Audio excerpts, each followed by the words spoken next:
Okay. First of all, it's incredible to be here. I have a few notes, so I make sure we cover everything. I want to take this opportunity to introduce Jonathan. Obviously, a lot of you guys have heard of his company, but you may not know his origin story, which is quite honestly, having been in Silicon Valley for 25 years, one of the most unique origin stories and founder stories you're going to hear.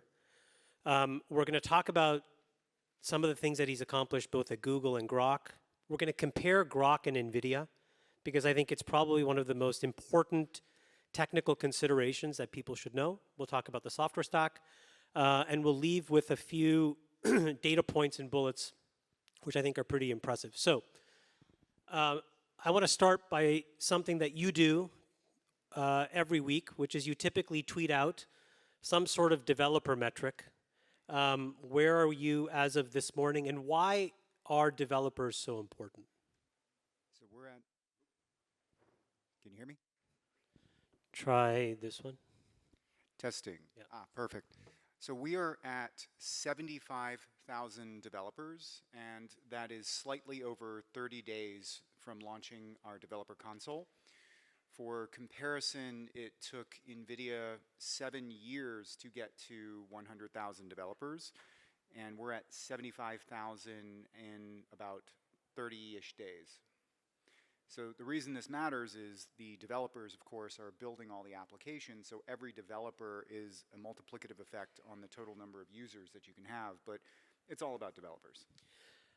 Let's go all the way back. So just with that backdrop, this is not an overnight success story. This is 8 years of plodding through the wild wilderness, punctuated, frankly, with like a lot of misfires, which is really the sign of a great entrepreneur. But I want people to hear this story. Jonathan may be, you guys have all heard about entrepreneurs who have dropped out of college to start billion-dollar companies.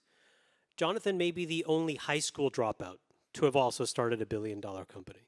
So let's start with just 2 minutes. Just give us the background of you, because it was a very circuitous path to being an entrepreneur.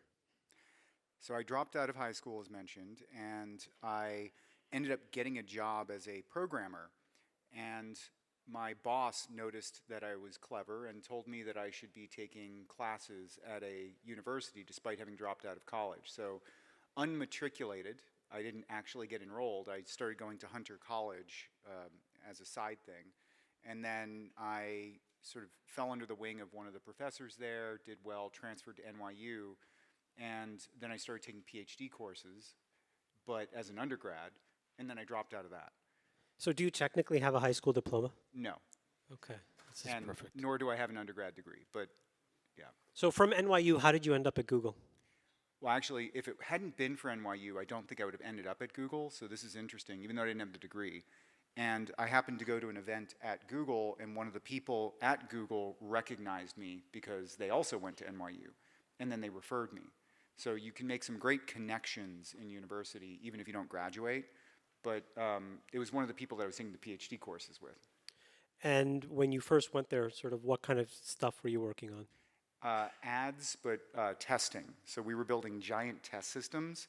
And if you think that it's hard to build production systems, test systems have to test everything the production system does. We did it live. So every single ads query, we would run 100 tests on that. But we didn't have the budget of the production system. So we had to write our own threading library. We had to do all sorts of crazy stuff, which you don't think of in ads. But yeah, it was actually harder engineering than the production itself. And so Google is very famous for 20% time where you kind of can do whatever you want. And is that what led to the birth of TPU, which is now, I think, or what most of you guys know is Google's sort of leading custom silicon that they use internally? So 20% time is famous. I called it MCI time, which probably isn't going to transfer as a joke here, but there was these advertisements for this phone company, free nights and weekends. So you could work on 20% time so long as it wasn't during your work time. Yeah, but every single night I would go up and work with the speech team. So this was separate from my main project, and they bought me some hardware, and I started what was called the TPU as a side project. And It was funded out of what a VP referred to as his slush fund or leftover money. And it was never expected, there were actually 2 other projects to build AI accelerators. It was never expected to be successful, which gave us the cover that we needed to do some really counterintuitive and innovative things. Once that became successful, they brought in the adult supervision. Okay, take a step back though. Yeah. What problem were you trying to solve in AI when Okay. those words weren't even being used? And what was Google trying to do at the time where you saw an opportunity to build something? So this started in 2012, and at the time, there had never been a machine learning model that outperformed a human being on any task. And the speech team trained a model that transcribed speech better than human beings. The problem was they couldn't afford to put it into production. And so this led to a very famous engineer, Jeff Dean, giving a presentation to the leadership team. It was just 2 slides. The first slide was good news, machine learning works. The second slide, bad news, we can't afford it. So they were going to have to double or triple the entire global data center footprint of Google at an average of $1 billion per data center, 20 to 40 data centers, so $20 to $40 billion, and that was just for speech recognition. If they wanted to do anything else, like search, ads, it was going to cost more. That was uneconomical, and that's been the history with inference. You train it, and then you can't afford to put it into production. So against that backdrop, what did you do that was so unique that allowed TPU to be one of the 3 projects that actually won? The biggest thing was Jeff Dean noticed that the main algorithm that was consuming most of the CPU cycles at Google was matrix multiply. And we decided, okay, let's accelerate that, but let's build something around that. And so we built a massive matrix multiplication engine. When doing this, there were those 2 other competing teams. They took more traditional approaches to do the same thing. One of them was led by a Turing Award winner. And then what we did was we came up with what's called a systolic array. And I remember when that Turing Award winner was talking about the TPU, he said, whoever came up with this must have been really old because systolic arrays have fallen out of favor. And it was actually me. I just didn't know what a systolic array was. Someone had to explain to me what the terminology was. It was just kind of the obvious way to do it. And so the lesson is, if you come at things knowing how to do them, you might know how to do them the wrong way. It's helpful to have people who don't know what should and should not be done. So as TPU scales, there's probably like a lot of internal recognition at Google. How do you walk away from that? And why did you walk away from that? Well, all big companies end up becoming political in the end. And when you have something that successful, a lot of people want to own it. And there's always more senior people who start grabbing for it. I moved on to the Google X team, the Rapid Eval team, which is the team that comes up with all the crazy ideas at Google X. And I was having fun there, but nothing was turning into a production system. It was all a bunch of playing around. And I wanted to go and do something real again from start to finish. I wanted to take something from concept to production. And so I started looking outside. And that's when we met. Well, that is when we met. But the thing is, you had 2 ideas. One was more of, let me build an image classifier. And you thought you could out-ResNet ResNet at the time, which was the best thing in town. And then you had this hardware path. Well, actually, I had 0 intention of building a chip. What happened was I had also built the highest, highest performing image classifier, but I had noticed that all of the software was being given away for free. TensorFlow was being given away for free. The models were being given away for free. It was pretty clear that machine learning AI was going to be open source, and it was going to be Even back then. Even back then, that was 2016. Right. And so I just couldn't imagine building a business around that, and it would just be hard scrabble. Chips, it takes so long to build them that if you build something innovative and you launch it, it's going to be 4 years before anyone can even copy it, let alone pull ahead of it. So that just felt like a much better approach, and it's atoms. You can monetize that more easily. So right around that time, the TPU paper came out. My name was in it. People started asking about it. And you asked me what I would do differently. Well, I was investing in public markets as well at the time, a little dalliance in the public markets. And Sundar goes on in a press release and starts talking about TPU. And I was so shocked. I thought, there is no conceivable world in which Google should be building their own hardware. They must know something that the rest of us don't know.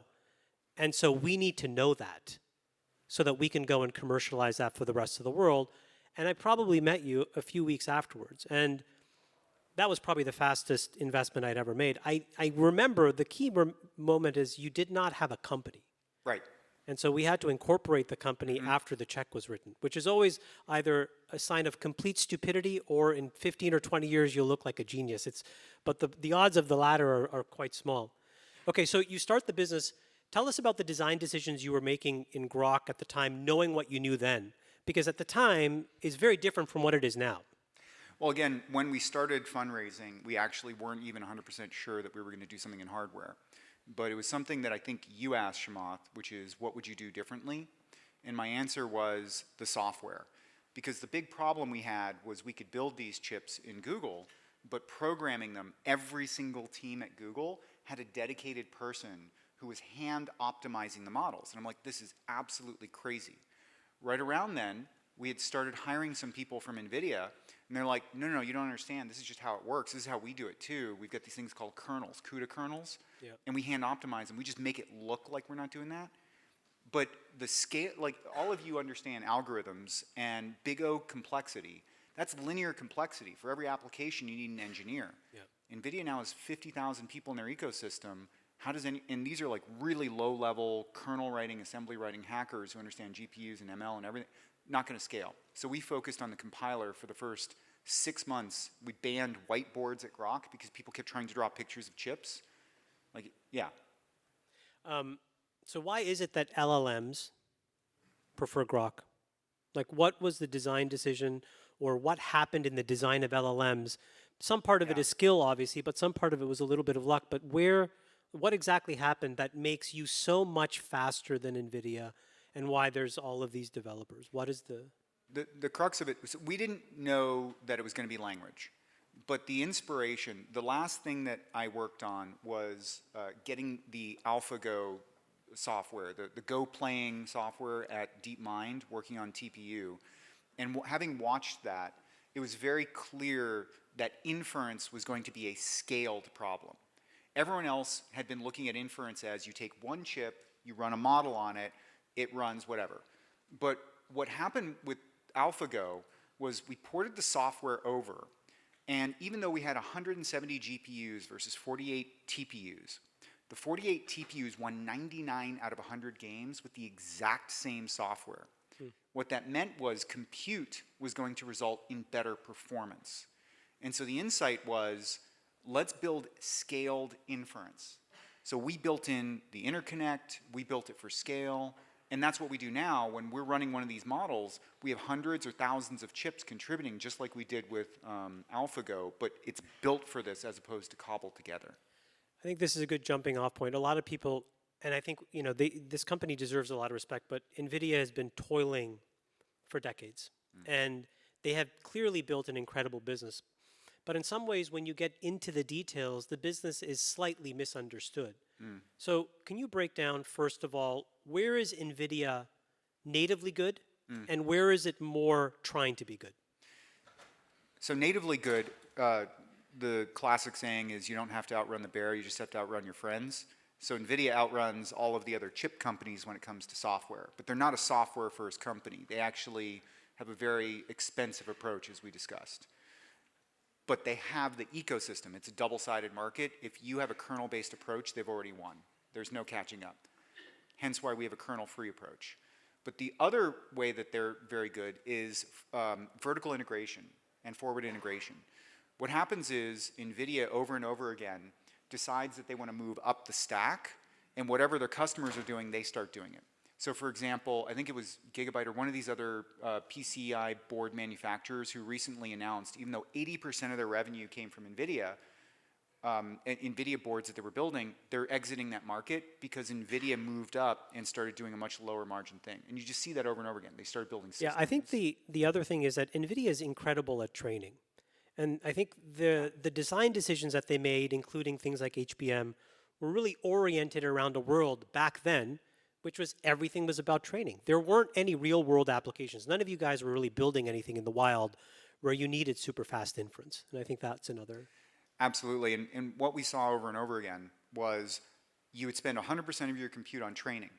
You would get something that would work well enough to go into production.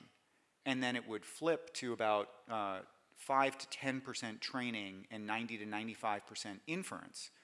But the amount of training would stay the same. The inference would grow massively. And so every time we would have a success at Google, all of a sudden we would have a disaster. We called it the success disaster, where we can't afford to get enough compute for inference. Because it goes 10, 20x immediately, over and over. And if you take that 1020x and multiply it by the cost of Nvidia's leading class solutions, you're talking just an enormous amount of money. So just maybe explain to folks what HBM is and why these systems, like what Nvidia just announced as B200, the complexity and the cost, actually, if you're trying to do something. Yeah, the complexity spans every part of the stack, but there's a couple of components which are in very limited supply. And Nvidia has locked up the market on these. One of them is HBM. HBM is this high bandwidth memory which is required to get performance, because the speed at which you can run these applications depends on how quickly you can read that memory, and this is the fastest memory. There's a finite supply. It is only for data centers, so they can't reach into the supply for mobile or other things like you can with other parts. But also interposers. Also, Nvidia is the largest buyer of super caps in the world, and all sorts of other components. Cables. Cables, the 400 gigabit cables, they've bought them all out. So if you want to compete, it doesn't matter how good of a product you design, they've bought out the entire supply chain. For years. For years. So what do you do? You don't use the same things they do. Right. And that's where we come in. So how do you design a chip then? If you look at the leading solution and they're using certain things and they're clearly being successful, how do you is it just a technical bet to be totally orthogonal and different, or was it something very specific where you said we cannot be reliant on the same supply chain because we'll just get forced out of business at some point? It was actually a really simple observation at the beginning, which is most chip architectures compete on small percentages difference in performance. Like 15% is considered amazing. And what we realized was if we were 15% better, no one was going to change to a radically different architecture. We needed to be 5 to 10x. Therefore, the small percentages that you get chasing the leading edge technologies was irrelevant. So we used an older technology, 14 nanometer, which is underutilized. We didn't use external memory.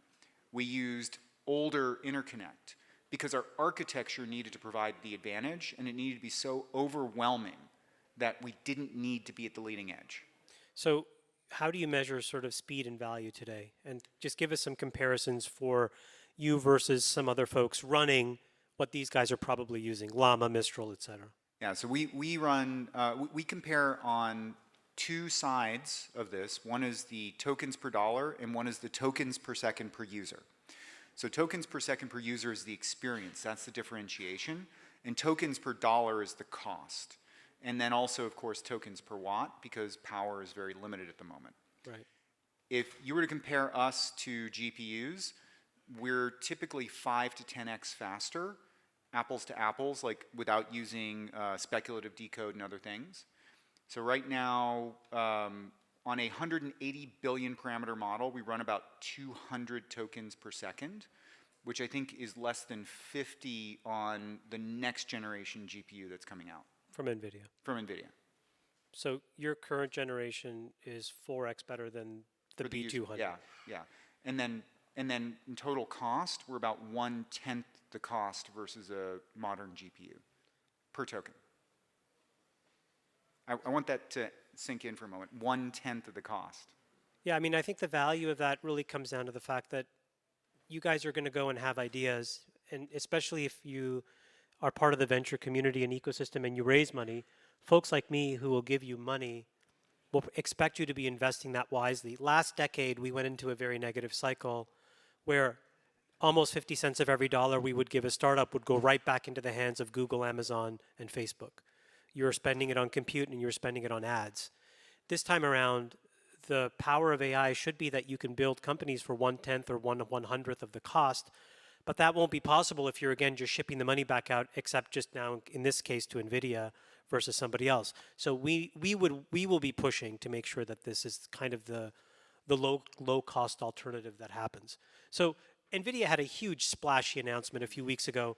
They showed charts, things going up and to the right. They showed huge dies. They showed huge packaging. Tell us about the B200 and compare it to what you're doing right now. Well, the first thing is the B200 is a marvel of engineering. The level of complexity, the level of integration, the amount of different components in silicon. They spent $10 billion developing it. But when it was announced, I got some pings from Nvidia engineers who said, you know, we were a little embarrassed that they were claiming 30x because it's nowhere near that. And we as engineers felt that like that was hurting our credibility. The 30x claim was, let's put it into perspective. There was this one image that showed a claim of up to 50 tokens per second from the user experience and 140 throughput. That sort of gives you the value or the cost. If you were to compare that to the previous generation, that would be saying that the users, if you divide 50 by 30, are getting less than 2 tokens per second, which would be slow, right? There's nothing running that slow. And then also from a throughput perspective, that would make the cost so astronomical, it would be unbelievable. I mean, how many of you guys use any of these chat agents right now? Just raise your hand if you use them. And how many of you keep your hands raised if you're satisfied with the speed and performance? You're satisfied. About one hand or two? There's like 2 or 3. Yeah. Yeah. That's nice. My experience has been that these things, if you want to actually make hallucinations go to zero and the quality of these models really fine-tuned, you have to get back to kind of like a traditional web experience or a traditional mobile app experience where you have a window of probably 300 milliseconds to get an answer back. In the absence of that, the user experience doesn't scale, and it kind of sucks. Well, how much effort did you spend at Meta and Facebook getting latency down? I mean, look, at Facebook at one point, I had a team, I was so disgusted with the speed. So in a cold cache, you know, we were approaching 1,000 milliseconds. And I was so disgusted that I took a small team off to the side, rebuilt the entire website, and launched it in India for the Indian market with just to prove that we could get it under 500 milliseconds. And it was a huge technical feat that the team did. It was also very poorly received by the mainline engineering team because it was somewhat embarrassing. But that's the level of intensity we had to approach this problem with. And it wasn't just us. Google realized it. Everybody has realized that there's an economic equation where if you deliver an experience to users under about 250 to 300 milliseconds, you maximize revenue. So if you actually want to be successful, that is the number you have to get to. So the idea that you can wait and fetch an answer in 3 and 5 seconds is completely ridiculous. It's just it's a non-starter. Here's the actual number. Yeah. The number is every 100 milliseconds leads to 8% more engagement on desktop, 34% on mobile. We're talking about 100 milliseconds, which is 1/10 of a second. Right now, these things take 10 seconds. So think about how much less engagement you were getting today than you otherwise could. So why don't you now break down this difference? Because this is now where I think a good place so that people leave really understanding. There's an enormous difference between training and inference and what is required. And why don't you define the differences so that then we can contrast where things are going to go? The biggest is when you're training, the number of tokens that you're training on is measured in months. Like how many tokens can we train on this month? It doesn't matter if it takes a second, 10 seconds, 100 seconds in a batch, how many per month?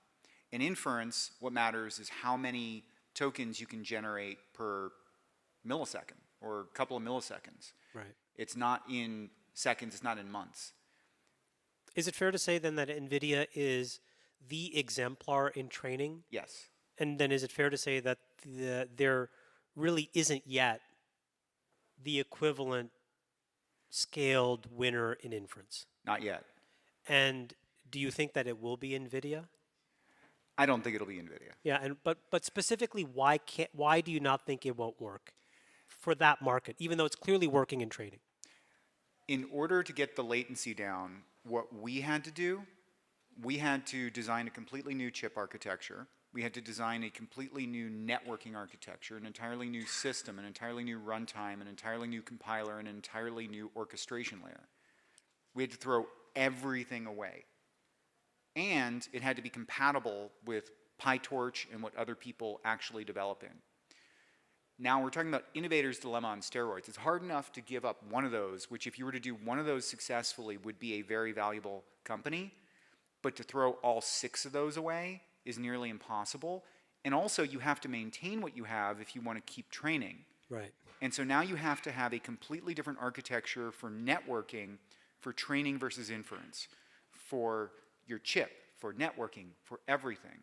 So let's say that the market today is 100 units of training, or 95 units of training, 5 units of inference. Yeah. Let's just say that's roughly where most of the revenue and the dollars are being made, okay? What does it look like in 4 or 5 years from now? Well, actually, Nvidia's latest earnings, 40% inference. It's already starting to climb. Where it's going to end is it will end at somewhere between 90 to 95%, or 90 to 95 units inference. And so that trajectory is going to take off rapidly now that we have these open source models that everyone is giving away, and you can download a model and run it. You don't need to train it. Yeah, one of the things about these open source models is building useful applications. You have to either understand or be able to work with CUDA. With you, it doesn't even matter because you can just port. So maybe explain to folks the importance in the inference market of being able to rip and replace these models and where you think these models are going. So for the inference market, every 2 weeks or so, there is a completely new model that has to be run. It's important, it matters. Either it's setting the best quality bar across the board, or it's good at a particular task. If you are writing kernels, it's almost impossible to keep up. In fact, when Llama 2 70 billion was launched, it officially had support for AMD.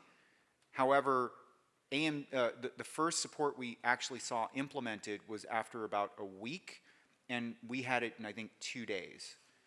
And so that speed, like now everyone develops for Nvidia hardware. So by default, anything launched will work there. But if you want anything else to work, you can't be writing these kernels by hand. And remember, AMD had official support and it still took about a week. Right. So if you're building, if you're starting a company today, you clearly want to have the ability to swap from Llama to Mistral to Anthropic back as often as possible. Whatever's latest.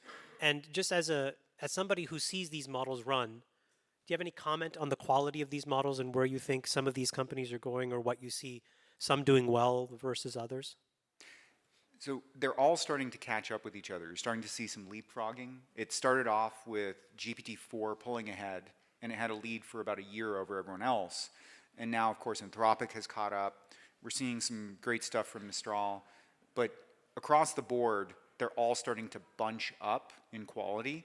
And so one of the interesting things, Mistral in particular, has been able to get closer to quality with smaller, less expensive models to run, which I think gives them a huge advantage. I think Cohere has an interesting take on a sort of RAG optimized model, so people are finding niches. And there's going to be a couple that are going to be the best across the board at the highest end, but what we're seeing is a lot of complaints about the cost to run these models. They're just astronomical, and you're not going to be able to scale up applications for users with them.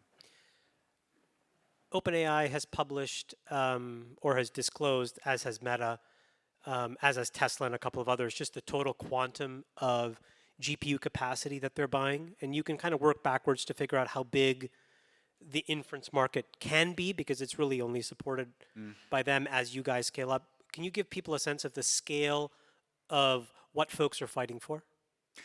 So I think Facebook announced that by the end of this year, they're going to have the equivalent of 650,000 H100s.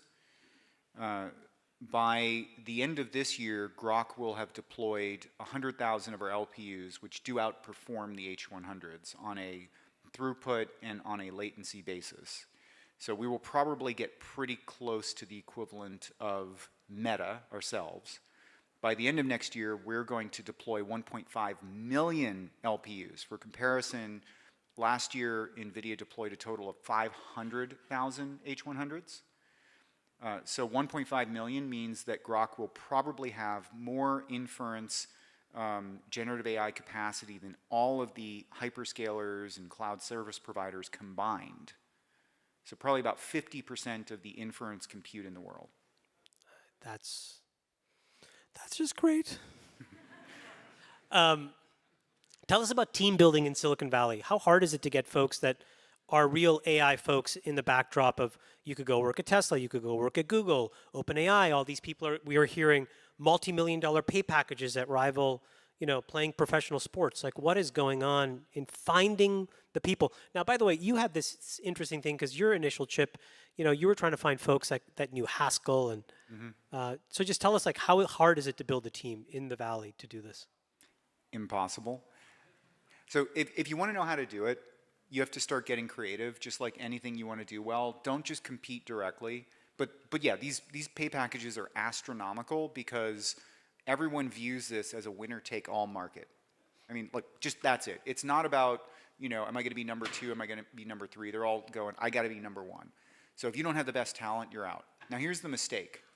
A lot of these AI researchers are amazing at AI, but they're still kind of green. They're new. They're young. Right? This is a new field. And what I always recommend to people is go hire the best, most grizzled engineers who know how to ship stuff and on time, and let them learn AI, because they will be able to do that faster than you will be able to take the AI researchers and give them the 20 years of experience of deploying production code. You were on stage in Saudi Arabia with Saudi Aramco a month ago and announced some big deal. Can you just, like, what is going on with deals like that? Like, where is that market going? Is that you competing with Amazon and Google and Microsoft? Is that what that is? It's not competing. It's actually complementary. The announcement was that we are going to be doing a deal together with Aramco Digital.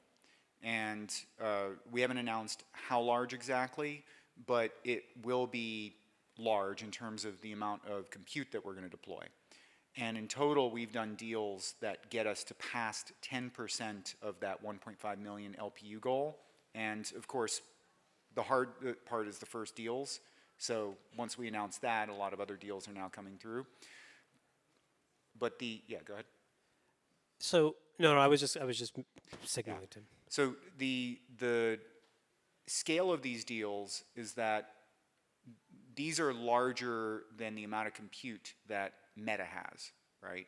And a lot of these tech companies right now, they think that they have such an advantage because they've locked up the supply.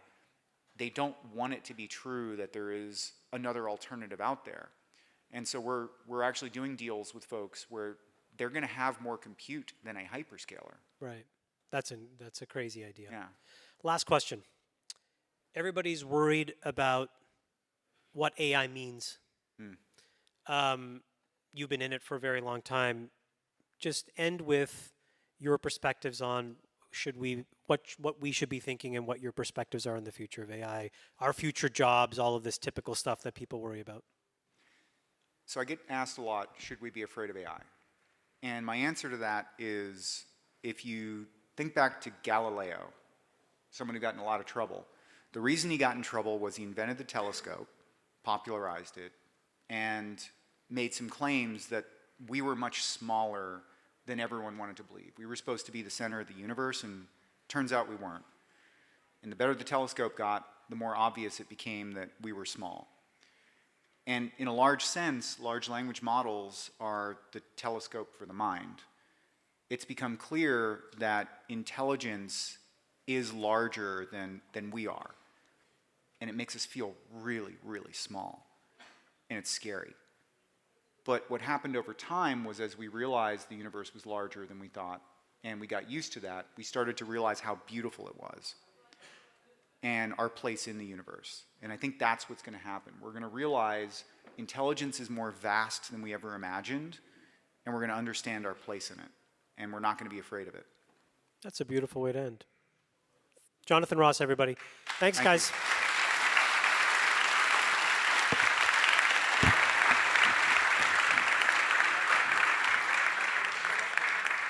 you very, very much.